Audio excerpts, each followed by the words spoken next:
Boxing Truth here.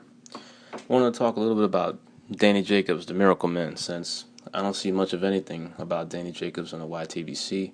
Not much at all ever since his last fight against Peter Quillen back in December.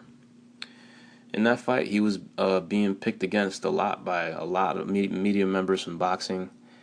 A lot of fans in general were picking against him, against Peter Quillen. It was surprising to me. I felt like one of the very few people that picked Jacobs in that fight. And that's considering because Peter Quillen looked very mediocre prior to that fight with Jacobs. I mean, this guy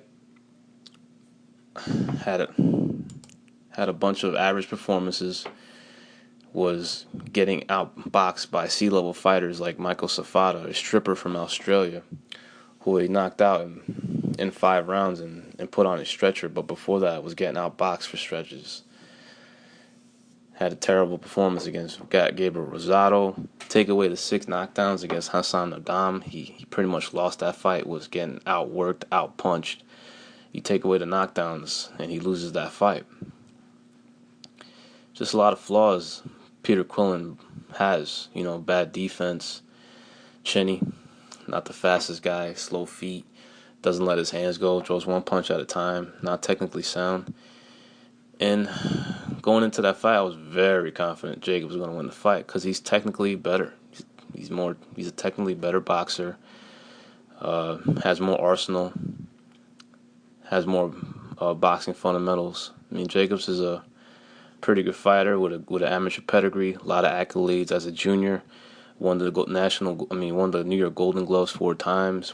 Has won a national championship. So he was a pretty good amateur in coming up in the amateur ranks. But his biggest flaw is his chin. He's a chinny guy. He can get dropped if he gets caught clean. Doesn't matter what type of punching power you got. You catch him good on the chin, he can go down. But he's a dangerous a fighter. He's got legit power at 160 pounds. He's got good boxing skills. Good technique. Very strong right hand. Good jabs. He's put in some good performances. He's been knocking guys out. But he was counted out in that fight, and when he ended up stopping Quillen very, very early, first round. That was the only surprising thing to me, that he stopped him that quick. The stoppage was debatable. You could argue either way, but Quillen didn't complain, so you really can't say too much of it. But ever since that win, you would think he would move on to bigger and better things. And for months, we didn't hear a damn thing about Jacobs. Not one peep about the future of his career, what's going to happen in his near future, who's going to be next, until very recently. And the opponent being discussed right now is very disappointing. He's in discussions with perhaps taking on Billy Joel Saunders' leftovers in Andy Lee. And it's a disappointing fight to me. Not to a lot of, to some people they're cool with the fight, but to me, it's disappointing because I don't need to see Andy Lee on television no more. I've seen his last 2 fights, and the guy, he just doesn't punch anymore. His offense is not layaway. He just stands there, poses, and doesn't throw any punches. He's done it his last 2 fights. He was in a very boring fight against Billy Joel Saunders. He wasn't letting his hands go enough. Same thing as Peter Quillen. There was 3 knockdowns in that fight, but the fight was still boring because both guys, for the majority of the time, were just looking at each other, posing at each other, not throwing punches. So I don't need to see Andy Lee fighting on television anymore because his performances have been lacking. Just not pulling the trigger. One of the first signs that he's perhaps a shot fighter. And it's a showcase fight for Jacobs. There's better fights out there that can be made. I understand why the fight's going to happen, if it does happen. And it's because Andy Lee, he's an Irishman, and he'll bring a decent fan base. The Irish will come out to support the event. And the fight will take place in New York, where Jacobs is from. He's from Brooklyn. So, of course, that they're thinking about putting that fight together because they can perhaps get a decent turnout. But I just don't see much of an interesting fight. Andy Lee's just not looking good at all. Just not punching enough. Looked very mediocre, average in his last 2 fights. And it's just going to be a showcase for Danny Jacobs. I'd rather Jacobs fight somebody else, but I get it. None of those guys are big names or big draws. They're not gonna bring the type of fan bases Andy Lee could bring to a venue in New York, since he's from the UK, and a decent crowd will show up if you were to fight Jacobs in New York. So I get it, but I'd much rather see another fighter get a shot at Jacobs. But there's no guys in the middleweight division with much name recognition. I mean, there's a few guys. The guy that Kurt Sissy, of course, no, it's not going to happen. The guy that just beat up Antoine Douglas, no one really knows too much about him. Willie Monroe, not a big enough name. Who else? It's not really much to choose from. Slim pickings. Tony Harrison just fought Al Haymon Client, and he's a very flawed fighter. The next B-level fighter he fights, he's going to get beat. The guy got rocked by Fernando Guerrero. Jesus. You get rocked by him, you might as well retire, bro.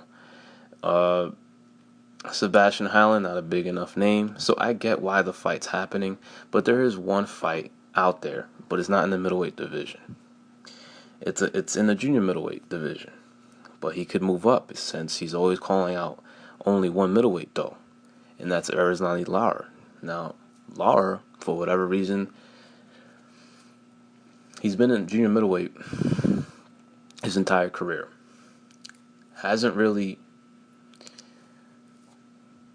done much of anything since the Canelo fight. Got that fight simply because he acted out of character. Went up to Canelo face to face and called him out. Ended up getting the fight. Didn't do shit in the fight. Too much running for my liking. Didn't do enough to get the decision. Close fight, but he didn't get the decision. Boring fight anyways. But he's calling out the best middleweight in the world, the consensus middleweight champion. But his team, make no advances at all in trying to contact Gennady Golovkin's team for a fight. They simply just call him out to raise his shit up because it's lacking. I mean, pretty much nobody showed up in his last fight in Miami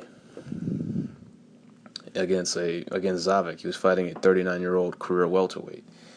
So he's been fighting very weak opposition his last few fights. I would like to see Lars step up to the middleweight division. It's time. I mean, he's not getting any fights for whatever reason at 54 when there's a lot of Al Haymon clients in that division.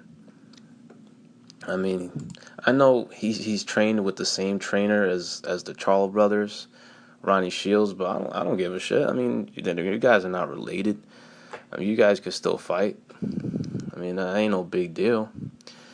So he can't get not one of the Charlo brothers. Andrade is probably gonna be booked and fight Charles Hatley. But why not fight Willie Nelson? But he ain't getting none of these fights. Instead, he's being rumored for perhaps to do a rematch against Vanis Martirosyan. That's disappointing. I mean, nobody wants to see that fight. We already saw it the first time. It was a shitty fight. HBO most likely regret buying it, wasting their money on that trash. It was a shitty fight. And now they're going to stuff it down our throats again, perhaps, for a pointless rematch that nobody wants to see. Why not Arislani Lara get a shot at Jacobs? That'd be an interesting fight. I want to see how Lara does at middleweight against a puncher like Jacobs, but who is vulnerable. He is flawed. His defense ain't great. He can get hurt if you can hit him right. Lara still has power in his left hand. That's his best punch. maybe he could land it. Maybe something could happen if he could land it on Jacobs' chin, which is not the best in the world. So why not make that fight? It'd be a better fight. I think there'll be more intrigue. I think a lot of hardcore fans will be more interested in that fight. But Lara would definitely be showing that he wants to fight Triple G if he moves up to middleweight and fight Jacobs for his regular strap. So why not just fight him? But it's not on the cards. It's never been in the cards. Jacobs is left with Billy Joel Saunders leftovers, but the truth is that's the only fight out there that would do some business for him. That's the only fight that where a decent turnout will come because of Andy Lee will bring some support from the UK fans. So, but I'd much rather see him fight Lara, and see if Lara will move up to the middleweight division since he can't get any fights at 54. None of those guys are fighting each other. Julian Williams begging for fights, and he's still fighting a bunch of no-name guys from Italy. He's fighting a no-name guy from Italy his last fight who couldn't punch. So the Charlo brothers not really doing much. Jermell with the letter E in it. I don't know what the hell he's doing. Jamal might fight Austin Trout. He's gonna fight Austin Trout. That fight doesn't really do much for me. I'm not really excited about that fight. And Julian Williams can't get a fight, so none of the 54 guys are fighting each other. Lara can't get any of those guys for whatever reason. He's not even calling them out, though. He's not even talking about anybody except Triple G and Canelo. That's it. So why not just fight Jacobs, the next best thing in the middleweight division? And since you can't get those two guys, and Jacobs has the same advisor as you. So, disappointing fight for Jacobs, but I get it. That's the only fight right now that's gonna bring a decent crowd for him.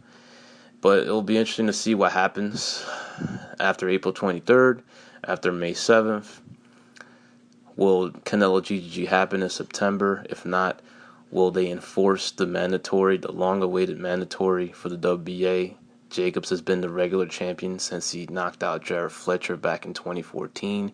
He's never shown much interest in fighting Triple G because, Al Heyman, he needs Al Heyman's permission to fight him. And it'll be interesting to see if that mandatory will be enforced, because if Triple G can't get Canelo, he'll go after Billy Joel Saunders, which will be a very significant big fight. And they'll do big business if Triple G's willing to go over to the UK. They'll even do big business in the United States, but all depends on where it generates the most money. But not much to look forward to with Jacobs. After Andy Lee, then what? Will he fight Triple G? If not, who else is out there for him? A Quillen rematch? Just not much to look forward to for Danny Jacobs. This is Boxing Truth. I'm out.